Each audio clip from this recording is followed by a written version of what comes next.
I was driving in the left-hand lane, and a gentleman decided to make an illegal left-hand turn out of a parking lot. He darted out right in front of me, and I hit right into him. Because I had the Nexar dash camera, I was able to get the video within a minute.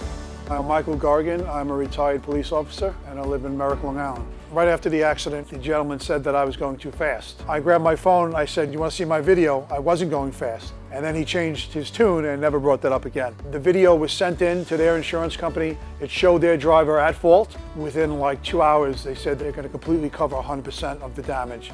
What I like about Nexar dash cam is that the minute you start your car, instantaneously starts recording. It does notify you if there's a dangerous situation, like hard braking or a possible accident. When you park the car, if there's any movement on your car, it'll send you a notification. The Nexar dash cam was very easy to install. I couldn't believe how fast it was to get it up and running. If I did not have the Nexar dash cam, he would have reported to his insurance company that I was going too fast. There are 3 sides to every story. My story, the other driver's story, and the truth. And with Nexar, it gives you the truth.